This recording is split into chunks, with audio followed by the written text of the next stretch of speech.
राम राम बहन भाइयों माताओं, ज्ञान का 99 में आप सबका स्वागत है। आज मैं आपको गीता जी का 3रा अध्याय सुनाऊंगी। सुनो। इस पर अर्जुन ने प्रश्न किया कि हे जनार्दन, यदि कर्मों की अपेक्षा ज्ञान आपके श्रेष्ठ मान्य है तो फिर हे केशव, मुझे भयंकर कर्म से क्यों लगाते हो था? आप मिले हुए से वचन से मेरे बुद्धि को मोहित करते हो। इसलिए उस एक बात को निश्चय करके कहिए कि जिससे मैं कल्याण को प्राप्त हूँ।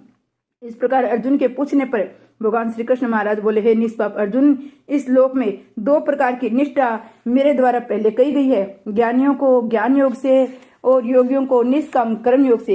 परंतु किसी भी मार्ग के अनुसार कर्मों के स्वरूप को त्यागने में आवश्यकता नहीं है, क्योंकि मनुष्य न तो कर्मों के न करने से निष्कर्मता को प्राप्त होता है और न कर्मों को त्यागने मात्र से भगवत साक्षात्कार सिद्धि को प्राप्त होता है। तब सर्वथा कर्मों का स्वरूप से त्याग हो भी नहीं सकता, क्योंकि कोई भी पुरुष किसी काल में क्षण मात्र भी बिना कर्म किए नहीं रहता है। निसंदेह सभी पुरुष प्रकृति से उत्पन्न हुए गुणों द्वारा परवश हुए कर्म करते हैं। इसलिए जो मूढ़ बुद्धि पुरुष कर्मेंद्रियों के हट से रोकर इंद्रियों के भोगों को मन से चिंतन करता है वह मिथ्याचारी अर्थात दंभी कहा जाता है। और हे अर्जुन, जो पुरुष मन से इंद्रियों को वश में करके अनासक्त हुआ कर्मेंद्रियों द्वारा कर्मयोग का आचरण करता है वह श्रेष्ठ है। इसलिए तू शास्त्र विधि से नियत किए हुए शव धर्म रूप कर्म को कर, क्योंकि कर्म न करने की अपेक्षा कर्म करना श्रेष्ठ है। न कर्म करने से तेरा शरीर निर्भय भी नहीं सिद्ध होगा।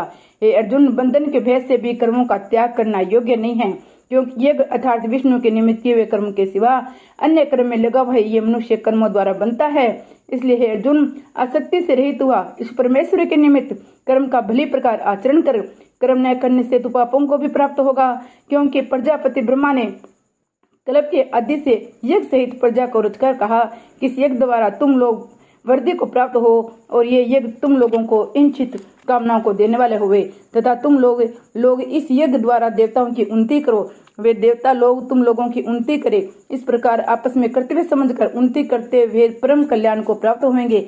यज्ञ द्वारा बढ़ाए हुए देवता लोग तुम्हारे लिए बिना मांगे ही प्रिय भोगों को देंगे। उसके द्वारा दिए भोगों को जो पुरुष इनके लिए बिना दिए ही भोगता है वह निश्चय चोर है। कारण कि यज्ञ से शेष बचे हुए अन्न को खाने वाले श्रेष्ठ पुरुष सब पापों से छूटते हैं। जो पापी लोग इस शरीर पोषण के लिए ही पकाते हैं वे तो पाप को ही खाते हैं, क्योंकि संपूर्ण प्राणी अन्न से उत्पन्न होते हैं और अन्न की उत्पत्ति वृष्टि से होती है तथा वृष्टि यज्ञ से होती है तथा यह कर्मों से उत्पन्न होने वाला है तथा उस कर्म को तू वेद से उत्पन्न हुआ जान, और वेद अविनाशी परमात्मा से उत्पन्न हुआ, इसे सर्वव्यापी परम अक्षर परमात्मा सदा यज्ञ में प्रतिष्ठित है। हे पार्थ, जो पुरुष इस लोक में इस प्रकार चलाए हुए सृष्टि चक्र के अनुसार नहीं बढ़ता है अर्थात शास्त्र अनुसार कर्म को नहीं करता है, वह इंद्रियों के सुखों को भोगने वाला पापायु पुरुष व्यर्थ ही जीता है। परंतु जो पुरुष आत्मा ही ने प्रीति वाला, आत्मा ही से तृप्त तथा आत्मा में संतुष्ट होवे, उसके लिए कोई कर्तव्य नहीं है, क्योंकि इस संसार में उस पुरुष का किए जाने से भी कोई प्रयोजन नहीं है और न किए जाने से भी कोई प्रयोजन नहीं है था। इसका संपूर्ण भूतों में कुछ भी स्वार्थ का संबंध नहीं है, तो भी उसके द्वारा केवल लोक हितार्थ कर्म किए जाते हैं। इससे तू अनासक्त हुआ निरंतर करते हुए कर्म का अच्छी प्रकार विचरण कर, क्योंकि अनासक्त पुरुष कर्म करता हुआ परमात्मा को प्राप्त होता है। इस प्रकार जनकादिक ज्ञानी जन भी आसक्ति रहित कर्म द्वारा ही परम सिद्धि को प्राप्त होते हैं। इसलिए था लोक संग्रहण को देखता हुआ भी तू कर्म करने के योग्य है, क्योंकि श्रेष्ठ पुरुष जो आचरण करता है अन्य पुरुष भी उसके ही अनुसार बढ़ते हैं। वह पुरुष जो कुछ प्रमाण कर देता है लोग उसी के अनुसार बढ़ते हैं। इसलिए हे अर्जुन, यद्यपि तुम लोग तीनों लोगों में कुछ भी कर्तव्य नहीं है तो किंचित भी प्राप्त होने योग्य वस्तु अप्राप्त नहीं है, तो भी मैं कर्म में ही बढ़ता हूँ, क्योंकि यदि मैं सावधान हुआ कदाचित कर्म में न बरतूं तो हे अर्जुन, सब प्रकार के मनुष्य मेरे बर्ताव के अनुसार बढ़ते हैं अथवा बढ़ने लग जाते हैं, तथा यदि मैं कर्म न करूं तो ये सब लोग भ्रष्ट हो जावे और मैं वर्ण संकर का करने वाला हूं, तो इस प्रकार प्रजा का हनन करूं अर्थात मरने वाला बनूं। इसलिए हे भारत, कर्म में आसक्त हुए अज्ञानी जन जैसे कर्म करते हैं वैसे ये अनासक्त हुआ विद्वान भी लोक शिक्षा को चाहता हुआ कर्म करे। ज्ञानी पुरुष को चाहिए कि कर्मों में आसक्ति वाले अज्ञानियों की बुद्धियों में भ्रम अर्थात कर्मों में अश्रद्धा उत्पन्न न करे, किंतु स्वयं परमात्मा के स्वरूप में स्थित हुआ सब कर्मों को अच्छी प्रकार करता हुआ उनसे भी वैसे ही करावे। हे अर्जुन, वास्तव में संपूर्ण कर्म प्रकृति के गुणों द्वारा किए हुए हैं और अहंकार से मोहित हुए अंतकरण वाला पुरुष में करता हूँ ऐसे मान लेता है। परंतु हे महाभाव, गुण विभाग और कर्म विभाग के तत्व को जानने वाला ज्ञानी पुरुष संपूर्ण गुणों से बढ़ते हैं, ऐसा मानकर नहीं आसक्त होता है। प्रकृति के गुणों से मोहित हुए पुरुष गुण और कर्मों में आसक्त होते हैं। उन अच्छे प्रकार न समझने वाले मूर्खों को अच्छे प्रकार जानने वाला ज्ञानी पुरुष चलायमान न करे। इसलिए हे अर्जुन, तू ध्याननिष्ठ चित्त से संपूर्ण कर्मों को मुझ में संपूर्ण समर्पण कर, आशा रहित और ममता रहित होकर संताप रहित हुआ युद्ध कर। हे अर्जुन, जो कोई भी मनुष्य दोष बुद्धि से रहित और श्रद्धा से युक्त हुए सदा ही मेरे इस मत के अनुसार बढ़ते हैं, वे पुरुष संपूर्ण कर्मों से छूट जाते हैं। और जो दोष दृष्टि वाले मूर्ख लोग इस मेरे मत के अनुसार नहीं बढ़ते हैं, उस संपूर्ण ज्ञानों में मोहित चित्त वाले तू कल्याण से भ्रष्ट हुए ही जान। क्योंकि सभी प्राणी प्रकृति को प्राप्त होते हैं, अर्थात अपने स्वभाव से परवश वे कर्म करते हैं। ज्ञानवान भी अपनी प्रकृति के अनुसार चेष्टा करता है, फिर इससे किसी का हट क्या करेगा। इसलिए मनुष्य को चाहिए कि इंद्रिय के तार्थ में सभी इंद्रियों के भोगों में स्थित जो राग और द्वेष है, उन दोनों के बस में नहीं होवे, क्योंकि इसमें वे दोनों ही कल्याण मार्ग में विघ्न करने वाले मानस्तरु है। इसलिए उन दोनों को जीतकर सावधान हुआ सब धर्म का आचरण कर, क्योंकि अच्छे प्रकार आचरण करते हुए दूसरों के धर्म से गुण रहित भी अपना धर्म अति उत्तम है। अपने धर्म में मरना भी कल्याणकारक है, दूसरे का धर्म भय को देने वाला है। इस पर अर्जुन ने पूछा कि हे कृष्ण, फिर ये पुरुष बलात् लगाए हुए सदस्य को न चाहता हुआ भी किससे प्रेरा हुआ पाप का आचरण करता है। इस प्रकार अर्जुन के पूछने पर श्री कृष्ण महाराज बोले, हे अर्जुन, रजोगुण से उत्पन्न हुआ ये काम ही क्रोध है। ये सदा ही महा असन अर्थात अग्नि के सदस्य भोगों से न तृप्त होने वाला और बड़ा पापी है। इस विषय में इसको तू वेरी जान। जैसे धुएं से अग्नि और मल से दर्पण ढका जाता है, जैसे जेठ से गर्भ ढका हुआ है, वैसे इस काम के द्वारा ये ज्ञान ढका हुआ है। हे अर्जुन, इस अग्नि सदस्य न पूर्ण होने वाले काम रूप ज्ञानियों के नित्य बेरी से ज्ञान ढका हुआ है। इंद्रियां, मन और बुद्धि इस काम के वासस्थान कहे जाते हैं। ये काम इन बुद्धि मन इंद्रियों द्वारा ही ज्ञान को आच्छादित करके इस जीवात्मा को मोहित करता है। इसलिए हे अर्जुन, तो पहले इंद्रियों को वश में करके ज्ञान और विज्ञान के नाश करने वाले इस काम पापी को निश्चय पूर्वक मार। और यदि तू समझे कि इंद्रियों को रोककर काम रूप बेरी को मारने की मेरी शक्ति नहीं है, तो तेरी ये भूल है। क्योंकि इस शरीर से इंद्रियों पर श्रेष्ठ बलवान और सूक्ष्म कहती हैं, और इंद्रियों से पर मन है, मन से भी परे बुद्धि है, और जो बुद्धि से भी अत्यंत पर है वह आत्मा है। इस प्रकार बुद्धि से पर अर्थात सूक्ष्म तथा सब प्रकार बलवान और श्रेष्ठ अपने आत्मा को जानकर बुद्धि के द्वारा मन को वश में करके हे महाभाव अपनी शक्ति को समझकर इस दुर्जय काम रूपी शत्रु को मार। श्री विष्णु भगवान की जय। तीसरा अध्याय समाप्त और तीसरे अध्याय का महात्म्य। श्री भगवान कहते, प्रिय, जन्म स्थान में एक जट नामक ब्राह्मण था जो कौशिक वंश में उत्पन्न हुआ था। उसने अपना जातीय धर्म छोड़कर बने की वृत्ति में मन लगाया। उसे प्राय स्त्रियों के साथ व्यभिचारी करने का व्यसन पड़ गया था। वह सदा जुआ खेलता, शराब पीता, शिकार खेलकर जीवों की हिंसा किया करता था। इस प्रकार उसका समय बीता था। धन नष्ट हो जाने पर वह व्यापार के लिए बहुत दूर उत्तम दिशा में चला गया। वहां से धन कमाकर घर की ओर लौटा। बहुत दूर तक का रास्ता करने से तय कर लिया था। एक दिन सूर्यास्त हो जाने पर जब दसों दिशाओं में अंधकार फैल गया, तब एक वृक्ष के नीचे उस लुटेरे ने धर दबाया और सिंगरी उसके प्राण ले लिए। उसके धर्म का लोप हो गया, इसलिए वह बड़ा भयानक प्रेत हुआ। उसका पुत्र बड़ा धर्मात्मा और वेदों का विद्वान था। उसने अब तक पिता के लौट आने की राह देखी। जब वे नहीं आए तब उनका पता लगाने के लिए वह स्वयं भी घर छोड़कर चला दिया। वह प्रतिदिन खोज करता, मगर राहगीरों से पूछने पर भी उनका कुछ समाचार नहीं मिलता। तदनंतर एक दिन एक मनुष्य से उसकी भेंट हुई जो उसके पिता का सहायक था। उससे सारा हाल जानकर उसने पिता की मृत्यु पर बहुत शोक किया। वह बड़ा बुद्धिमान था। बहुत कुछ सोच विचार कर पिता को परलौकिक कर्म करने की इच्छा से आवश्यक सामग्री साथ ले उसने काशी जाने का विचार किया। मार्ग में 7-8 मुकाम डालकर वह 9वें दिन उसी वृक्ष के नीचे पहुंचा जहाँ उसके पिता मारे गए थे। उस स्थान पर उसने संध्योपासना की, गीता के 3 अध्याय का पाठ किया। उसी समय आकाश में बड़ी भयानक आवाज हुई। उसने अपने पिता को भयंकर आकार में देखा।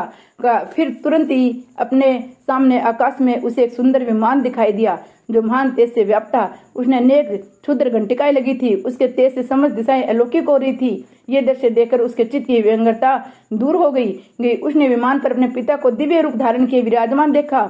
उनके शरीर पर पीताम्बर शोभा पा रहा था। मुनिजन उनकी स्तुति कर रहे थे। उन्हें देखते ही पुत्र ने प्रणाम किया, तो पिता ने भी उसे आशीर्वाद दिया। तत्पश्चात उसने पिता से यह सारा वृत्तांत पूछा। उसके उत्तर में पिता ने सब बातें बताकर इस प्रकार कहना आरंभ किया, बेटा, देववश मेरे निकट गीता के 3 अध्याय का पाठ करके तुमने इस शरीर के द्वारा किए हुए दुष्ट जय कर्म बंधन से मुझे छुड़ा दिया, अतः घर लौट जाओ, क्योंकि जिसके लिए तुम काशी जा रहे थे वह प्रयोजन इस समय 3 अध्याय के पाठ से सिद्ध हो गया है। पिता के योग कहने पर पुत्र ने पूछा, तात मेरे हित का उपदेश दीजिए और कोई कार्य हो तो मेरे लिए करने योग्य बतलाइए। तब पिता ने उससे कहा, अनंग तुम्हें यही कार्य फिर करना है। मैंने जो कर्म किया है वही कर्म मेरे भाइयों ने भी किया था, इससे वे घोर नरक में पड़े हैं, उनका भी तुम्हें उद्धार करना चाहिए। मेरे कुल के और जितने लोग नरक में पड़े हैं उन सब का भी तुम्हारे द्वारा उद्धार हो जाना चाहिए। ये मेरा मनोरथ है बेटा। जिस साधन के द्वारा तुमने मुझे संकट से छुड़ाया है उसी का अनुष्ठान औरों के लिए भी करना उचित है। उसका अनुष्ठान करके उसने होने वाले पुण्य उस नारकी जीवों को संकल्प करके दे दो, इससे वे समस्त पूर्वज मेरी तरह यातना से मुक्त हो सोलभ काल में श्री विष्णु के परम पद को प्राप्त हो जावे। पिता का यह संदेश सुनकर पुत्र ने कहा, तात यदि ऐसी बात है और आपकी भी ऐसी रुचि है तो मैं समस्त नारकी जीवों को नरक से उद्धार कर दूंगा। ये सुनकर उसके पिता बोले, बेटा एवं मस्तु तुम्हारा कल्याण हो, मेरा अत्यंत प्रिय कार्य संपन्न हो गया। इस प्रकार पुत्र को आश्वासन देकर उसके पिता भगवान विष्णु के परम धाम को चले गए। तत्पश्चात वह भी लौटकर जलस्थान में आया और परम सुंदर भगवान श्री कृष्ण के मंदिर में उनके समक्ष बैठकर पिता के आदेशानुसार गीता के 3 अध्याय का पाठ करने लगा। उससे नारकी जीवों का उद्धार करने की इच्छा से गीता पाठ जनित सारा पुण्य संकल्प करके दे दिया। इसी बीच में भगवान विष्णु के दूत यातना भोगने वाले नारकी जीवों को छुड़ाने के लिए यमराज के पास गए। यमराज ने नाना प्रकार से सत्कारों से उनका पूजन किया और कुशल पूछी। वे बोले, धर्मराज जो हम लोगों के लिए सब और आनंद आनंद है। इस प्रकार सत्कार करके पितरलोक के सम्राट परम बुद्धिमान अपने विष्णु दूतों से यमलोक में आने का कारण पूछा। तो विष्णु दूतों ने कहा, यमराज सेन से यह प्रसन्न करने वाले भगवान विष्णु ने हम लोगों को आपके पास कुछ संदेश देने के लिए भेजा है। भगवान हम लोगों के मुख से आपकी कुशल पूछते हैं और ये आज्ञा देते हैं कि आप नरक में पड़े हुए समस्त प्राणियों को छोड़ दे। अमित तेजस्वी भगवान विष्णु का यह आदेश सुनकर यम ने मस्तक झुकाकर उसे स्वीकार किया। मन ही मन कुछ सोचा। तत्पश्चात मदोमन नारकी जीवों को नरक से मुक्त देकर उनके साथ ही वे भगवान विष्णु के वासस्थान को चले। यमराज श्रेष्ठ विमान के द्वारा जहाँ क्षीर सागर है वह पूछे, उसके भीतर कोटि कोटि सूर्यों के समान कांतिमान नील कमल दल के समान श्याम सुंदर लोकनाथ जगत गुरु श्री हरि का दर्शन दिया। भगवान का तेजी उनके सैया बने हुए शेषनाग के फणों की मणियों को प्रकाश से दुगना हो रहा था। वे आनंद युक्त दिखाई दे रहे थे। उनका हृदय प्रसन्नता से परिपूर्ण था। भगवती लक्ष्मी अपनी सरल चितवन से प्रेम पूर्वक उन्हें बार बार निहार रही थी। चारों ओर योगी जन भगवान की सेवा में खड़े थे। उन योगियों की आंखों के तारे ध्यानस्थ होने के कारण निश्चल प्रतीत होते थे। देवराज इंद्र अपने विरोधियों को परास्त करने के लिए उद्देश्य से भगवान की स्तुति कर रहे थे। ब्रह्मा जी के मुख से निकले हुए वेदांत वाक्य मूर्तिमान होकर भगवान के गुणों का गान कर रहे थे। भगवान पूर्ण संतुष्ट होने के साथ ही समस्त योनियों की ओरों से उदासीन प्रतीत होते थे। जीवों में से जिन्होंने योग साधना के द्वारा अधिक पुण्य संचय किया था उन सबको एक ही साथ वे कृपा दृष्टि से निहार कर रहे थे। भगवान अपने स्वरूप भूत अखिल चराचर जगत का आनंद पूर्वक दृष्टि से आमोदित कर रहे थे।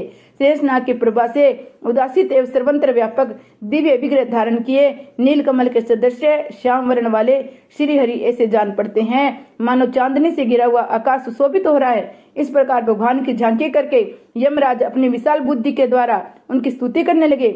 यमराज बोले, संपूर्ण जगत का निर्माण करने वाले परमेश्वर, आपका अंतकरण अत्यंत निर्मल है। आपके मुख से वेदों का प्रादुर्भाव हुआ है। आप विश्वास स्वरूप उसके विधायक ब्रह्मा है। आपको नमस्कार है। अपने बल और वेग के कारण जो अत्यंत दूरदर्श प्रतीत होते हैं ऐसे दानवेंद्रों का अभिमान चूर्ण करने वाले भगवान विष्णु को नमस्कार है। पालन के समय सत्य में शरीर धारण करने वाले विश्व के आधारभूत सर्वव्यापी श्री हरि को नमस्कार है।